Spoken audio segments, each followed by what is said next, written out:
மறுபடி நான் உங்கள் ஸ்ரீதர். இன்றைய நாள் உங்களுக்கு சகல விதமான சந்தோஷங்களையும், அனுகூலங்களையும் அள்ளித் தரட்டும். வாங்க கன்டென்ட்குள்ள போலாமா?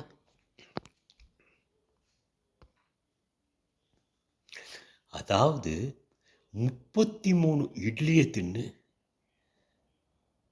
வெற்றி கொடி நாட்டிய நம்ம முருகேச பார்த்து ஒரு நிருபர் கேட்டார். உங்களால ஜீரணிக்க முடியாது எது? அப்படின்னு.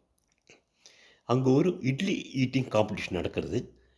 அதில 33 இட்லி சாப்பிட்டு முதல் பரிச தட்டிட்டு போனாரு நம்ம முருகேஷ். அப்ப ஒரு நிருபர் கேட்கிறாரு இந்த மாரி. உங்களால் ஜீரணிக்க முடியாத சமாச்சாரம் எதுன்னு. அதுக்கு நம்ம முருகேசன் சொல்றாராம், 3 வருஷமா மீளா உறக்கத்தில் கும்பகர்ண தூக்கத்தில் இருந்தேன். என்னோட 4 ஸ்டாக்கு நான் வித்து தொலைச்ச உடனே கிடுகிடுன்னு பிடி உஷா ரேஞ்சுக்கு ஓடுறது பார்த்தீங்களா? அதுதான் என்னால் ஜீரணிக்க முடியாது அப்படின்னாலும். Thank you case.